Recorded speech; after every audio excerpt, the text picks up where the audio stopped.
Bon les amis, comme vous le savez, Vladimir Poutine fait face à la perversité et pour rappel dans les contextes sociaux et politiques, la perversion désigne des actes ou des actions qui s'écartent des normes morales et éthiques de la société. Elle peut prendre de nombreuses formes, violence, manipulation psychologique, atrocité et même atteinte à la dignité humaine. Dans de nombreuses sociétés, la perversion est considérée comme un fléau qu'il faut combattre pour maintenir l'harmonie sociale et assurer le bien-être collectif. En Russie, le problème de la perversion, en particulier sous sa forme criminelle et immorale, préoccupe le gouvernement. Ce dernier a adopté plusieurs lois visant à renforcer la moralité publique et la sécurité nationale. Par exemple, la loi limite la diffusion de contenus considérés comme pervers auprès des jeunes, notamment en ce qui concerne l'idéologie et les pratiques LGBTQ+ considérées comme non naturelles. Les autorités russes soulignent également la nécessité de promouvoir les valeurs traditionnelles et familiales et de renforcer les sanctions en cas de crimes violents et d'abus sexuels. Ainsi, la lutte contre la perversion s'inscrit dans un cadre idéologique visant à défendre l'ordre moral et à réaffirmer le pouvoir de l'État face aux menaces qui pèsent sur la cohésion sociale. Cependant, ces mesures sont souvent critiquées pour leur caractère oppressif et leur impact sur la liberté individuelle. Et pour plus de détails, on va écouter ces propos. Chers participants au forum, mesdames et messieurs, amis, je suis ravi de vous accueillir en Russie, à Saint-Pétersbourg. Pour la 10e fois, notre capitale du Nord accueille des émissaires de la culture venant des États les plus divers du monde. Chaque rencontre de ce type, tout comme la culture elle-même, reflète l'esprit du temps, soulève les questions les plus importantes, les plus urgentes et les plus significatives. Le Forum des Cultures Unies est l'une des réponses substantielles aux défis complexes auxquels les pays et les peuples font face aujourd'hui. Son intitulé même incarne la reconnaissance de la diversité civilisationnelle du monde, du droit naturel des peuples à leur singularité, du respect des valeurs et des religions traditionnelles, et bien entendu, de l'égalité absolue des États dans la formation de l'agenda culturel mondial. Ces approches et principes ont été gravés dans la déclaration adoptée lors du forum de l'année dernière. Leur pertinence est aujourd'hui plus élevée que jamais. Les idéaux d'humanisme et de dialogue, de respect mutuel et de confiance partagée sont soutenus par la majorité des nations du monde, mais ils se retrouvent malheureusement sous une pression constante et la menace d'un effacement, en raison surtout de la politisation sans précédent du domaine culturel. La transformation de la culture en un outil d'intrigue géopolitique, les tentatives de la marginaliser, de dévaloriser les systèmes de valeurs nationaux, ainsi que tout ce qui ne s'aligne pas sur l'agenda promu par les soi-disant élites globalistes et les cercles dirigeants de certains États, en sont des exemples. Nous, en Russie, avons clairement défini nos valeurs fondamentales et les avons inscrites dans le principal texte législatif du pays, dans la Constitution. Nous protégeons ces valeurs ainsi que tous ceux qui les partagent. Ces valeurs incluent, tout comme pour nous, le droit sacré des peuples à parler leur langue maternelle, à préserver la foi de leurs ancêtres et à vivre en harmonie avec la nature selon ses lois. Le résultat de ces efforts déterminera, sans la moindre exagération, l'avenir de l'ordre mondial et les perspectives de la culture. Nous sommes convaincus que la culture doit et peut exister sans ingérence brutale, sans cette prétendue culture de l'annulation, qui revient à nier la culture elle-même. Il n'est pas surprenant que la diplomatie soit considérée comme un art. Pour la pratiquer, il faut non seulement des connaissances et du talent, mais aussi une culture des actions, des émotions, des paroles. C'est précisément cette culture qui permet de comprendre ce que l'on peut ou ne peut pas dire ou faire, afin d'éviter des conséquences irréparables. La culture a toujours été, pour le monde, une sorte de fusible. Dans plusieurs pays, ce fusible semble avoir sauté. De nombreux hommes politiques de haut rang ont perdu leurs repères moraux, transgressent des tabous qui étaient préservés même dans les moments les plus tendus de la guerre froide. Dans les pays où règnent de telles élites, les citoyens finissent par considérer comme normal d'abord la xénophobie, puis les formes extrêmes de discrimination et de persécution, qu'elles soient basées sur la nationalité, l'ethnie ou la religion. Nous savons tous à quelle vitesse, dans une telle situation, les régimes dirigeants peuvent perdre leur humanité, avec des conséquences désastreuses pour des familles entières, des individus de tous âges. Nous le voyons. C'est précisément pour cette raison qu'un décret présidentiel a récemment été signé en Russie pour apporter un soutien humanitaire aux personnes partageant les valeurs spirituelles et morales traditionnelles de la Russie. Nous ne combattons pas d'autres valeurs, nous soutenons les nôtres. C'est d'ailleurs la différence fondamentale entre notre approche et celle de nos opposants. Cette décision a été prise en réponse au flot croissant de demandes provenant de pays où, en substance, les gens sont privés de la liberté de choix. Ces demandes concernent principalement des familles avec enfants, pour lesquelles les autorités locales imposent des attitudes perverties et des normes déformées. De nombreuses demandes proviennent également d'acteurs culturels, refusant de soumettre leur créativité à des quotas ou critères artificiels et de produire des œuvres en conformité avec des normes néolibérales étrangères à leur vision. Ces normes sont activement diffusées par certains médias, créant ce que l'on appelle le mainstream. Si un auteur souhaite que son œuvre soit présentée sur scène ou à l'écran, ou publiée, il est contraint de suivre ce mainstream. Si, dans ses œuvres ou même dans les déclarations privées d'un écrivain, réalisateur ou acteur, apparaît une pensée dissidente ou des doutes, il sera confronté à l'ostracisme et à l'annulation. Plus encore, nous observons de plus en plus souvent comment l'agenda des valeurs promues par les élites occidentales ignore, voire intentionnellement offense, les grandes religions mondiales, ainsi que les traditions culturelles de régions entières du monde. Je suis convaincu que de tels comportements sont, bien entendu, inacceptables pour la majorité des pays et des peuples. Ils envisagent l'avenir de la culture sur la base du respect mutuel, de la confiance et d'une coopération internationale équitable dans ce domaine. En accueillant à nouveau ce forum, et ce, en une période difficile pour nous, nous sommes fermement convaincus de la nécessité vitale du dialogue entre les cultures. Votre voix, chers amis, doit absolument être entendue. La propagande intrusive est impuissante face à l'art véritable. Ceux qui servent l'art ressentent de manière particulièrement aiguë les besoins de l'époque et de la société. Ils peuvent distinguer les vraies valeurs des fausses, comprendre qui plaident sincèrement pour la paix, la prospérité et l'amitié entre les peuples, et qui dissimulent derrière des mots corrects des intérêts égoïstes, des intentions destructrices et un sentiment de supériorité. Votre activité créative, scientifique et éducative a un énorme potentiel de paix et de lutte contre les divisions. Elle préserve les liens entre les peuples et peut panser les blessures causées par les conflits et les guerres. C'est pourquoi il est essentiel que vous puissiez communiquer, échanger des idées et mettre en œuvre des projets communs.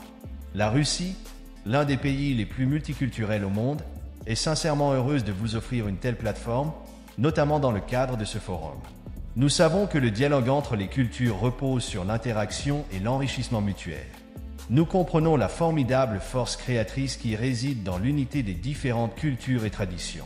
Cette unité est la source de notre identité nationale et des valeurs fondamentales de notre peuple, telles que l'entraide, la justice, la compassion, la mémoire historique, la continuité des générations, la famille solide, le patriotisme et le civisme.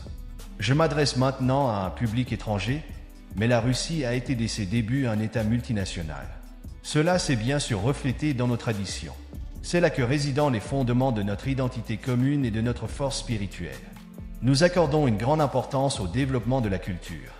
L'infrastructure des musées, des théâtres, des centres culturels et des bibliothèques est constamment modernisée. Nous restaurons des lieux de culte, rénovons des quais, des parcs, des jardins et des espaces publics. Tout cela ne relève pas seulement de l'humanitaire, mais constitue aussi un facteur clé pour le développement de toutes nos régions. Par exemple, j'ai récemment visité la région de Touva, où j'ai pu voir le développement de la communauté religieuse locale. Nous construisons des centaines, peut-être même déjà des milliers de nouvelles mosquées, églises et synagogues. Tout cela est en pleine expansion et s'intensifie. Bien entendu, ni la Russie impériale ni la Russie soviétique n'ont jamais connu un tel développement. Nous faisons également beaucoup pour la préservation des sites du patrimoine culturel. Nous prévoyons de mettre en place un programme à long terme à cet effet, en le finançant non seulement par le budget de l'État, mais aussi en attirant des mécènes. Nous avons déjà une certaine expérience dans ce domaine et nous allons la développer. Nous comprenons l'importance de restaurer des manoirs anciens et des églises qui sont une incarnation visible de notre histoire séculaire et de notre identité nationale. Les liens humanitaires, la coopération dans les domaines des arts et de l'éducation, ainsi que les échanges entre jeunes font partie des priorités de la présidence russe des BRIC.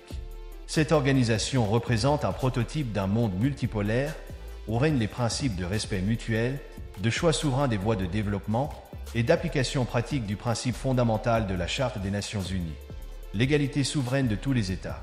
Cette année, la Russie préside également la Communauté des États indépendants, CEI. Un nombre sans précédent de projets sont en cours de réalisation dans le cadre de la CEI et des BRIC. Les rencontres dans ces formats incluent également des programmes d'affaires. Par exemple, hier s'est tenue une réunion des ministres de la culture des pays participants au forum, autant que je sache. Je suis ravi de vous accueillir dans cette salle, chers collègues, mesdames et messieurs, et je vous remercie pour votre contribution à l'élargissement du dialogue interculturel, pour votre aspiration à le remplir de contenus créatifs et d'initiatives brillantes. Je pense qu'il est temps, de manière générale, de formuler une nouvelle infrastructure internationale commune pour les cultures nationales. Dans le monde moderne, une société réussit lorsqu'elle est avant tout motivée et inspirée par la culture, et lorsque ses membres peuvent s'appuyer sur une base solide de leurs valeurs, de leur histoire et de leurs traditions. Chers amis et collègues, l'année dernière, nous avons abordé en détail de nombreuses questions d'intérêt pour tous les participants ici présents. Malheureusement, aujourd'hui, je ne peux pas m'attarder sur tous ces sujets, mais je suis certain que tout ce qui a été discuté dans le cadre du forum et sur les plateformes organisées par les participants a été extrêmement intéressant et utile. Nous sommes toujours heureux de vous voir en Russie, non seulement à ce forum, mais aussi à de nombreux événements que la Russie organise dans divers domaines liés à notre culture et à celle du monde entier, dont fait partie, bien sûr, la culture de notre pays. Merci pour votre attention. Je vous souhaite tout le meilleur. Merci beaucoup. Dans son discours au Forum des Cultures Unies, Vladimir Poutine insiste sur le rôle central de la culture comme moteur de dialogue et d'unité entre les nations. Il critique vivement la politisation croissante de la culture et le phénomène de la culture de l'annulation, qu'il considère comme un danger pour la diversité culturelle et les valeurs locales. Il appelle à un respect mutuel et à la coopération entre États pour préserver la richesse culturelle mondiale, tout en affirmant que la diversité est un pilier essentiel pour l'identité et la résilience des peuples. Ce discours résonne profondément dans un monde marqué par des tensions croissantes et des tentatives d'uniformisation idéologique. La dénonciation de la culture de l'annulation met en lumière un enjeu sociétal majeur, le risque de marginaliser les idées divergentes, étouffant ainsi la créativité et le débat. Cela pose une question cruciale: comment protéger un espace où chacun peut s'exprimer librement sans crainte de rejet ou de sanction? De plus, l'accent mis sur la préservation des traditions rappelle que l'innovation ne peut se concevoir sans un enracinement solide. À l'image d'une entreprise qui évolue tout en respectant ses valeurs fondatrices, toute transformation véritable repose sur un équilibre entre héritage et modernité. Ce point est particulièrement pertinent dans nos vies personnelles et professionnelles, où le progrès s'appuie sur une compréhension claire de nos origines et de nos priorités.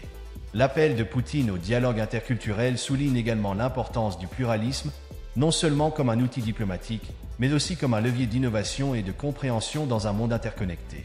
En embrassant la diversité, nous renforçons notre capacité à résoudre les conflits, à créer des solutions novatrices et à forger des liens profonds entre les individus et les cultures. Ce discours, bien qu'inscrit dans un cadre géopolitique, propose une réflexion universelle sur la manière de préserver nos spécificités culturelles tout en construisant des ponts entre les communautés. Il invite à rejeter l'homogénéisation forcée au profit d'un respect mutuel, d'une ouverture d'esprit et d'une coopération sincère.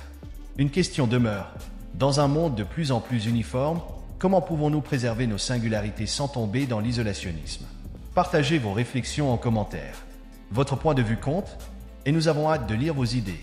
Merci et à très bientôt. Bon les amis, c'était ça les propos de Poutine, et pour résumer, la perversion, qu'elle soit spirituelle, émotionnelle ou sociale, est un fléau insidieux qui détruit les relations et modifie l'équilibre moral de la société. Cela se manifeste par des comportements manipulateurs, des abus de pouvoir, des mensonges, des manipulations psychologiques et même l'exploitation des faiblesses des autres. Pour faire face à ce phénomène et lutter efficacement contre ses effets dévastateurs, il est important de promouvoir une prise de conscience collective et personnelle. La première étape dans la lutte contre le mal est de le reconnaître. La perversion prend souvent une forme subtile, se cachant derrière l'apparence du charme et de la miséricorde. Les personnes malveillantes créent un environnement de douleur et de confusion, s'appuyant sur la manipulation pour contrôler, exploiter et déstabiliser leurs victimes. Cela peut conduire à des mensonges répétés, à des humiliations cachées, à des promesses non tenues et même à des jeux d'esprit visant à déstabiliser la perception de la réalité de la victime. Il est important de comprendre que la perversion est une stratégie de contrôle systématique et destructrice, pas une faiblesse passagère ou un simple défaut de caractère. La deuxième étape consiste à développer des outils pour résister à ces pratiques. La confiance en votre propre jugement et en vos émotions sont des outils puissants. Lorsqu'une personne éprouve un comportement pervers, il est important de ne pas douter de ses sentiments. L'inconfort que vous ressentez dans une relation ou une situation manipulatrice est un signe d'avertissement et doit être écouté et respecté. De plus, la promotion de l'empathie et de la solidarité peut jouer un rôle préventif. En favorisant des relations basées sur le respect mutuel, la véritable écoute et la transparence, nous créons un environnement où il y a moins de place pour des actions perverses. Enfin, la lutte contre la perversion passe par l'éducation et l'expression. Nous devons sensibiliser les individus au danger de ces pratiques et leur fournir des ressources pour s'en protéger. Les campagnes de sensibilisation, la formation à la gestion des relations toxiques et les mécanismes d'aide aux victimes sont des mesures à renforcer. Le mal est souvent caché derrière des structures de pouvoir et des hiérarchies invisibles, et vous devez être constamment vigilant. En résumé, pour éradiquer la perversion, il faut d'abord savoir la reconnaître, puis développer des mécanismes de résistance, et enfin promouvoir une société basée sur le respect, l'honnêteté et l'empathie. Et c'était ça les amis, si cette vidéo vous plaît, abonnez-vous et activez la cloche de notification pour ne pas louper aucune de nos prochaines vidéos.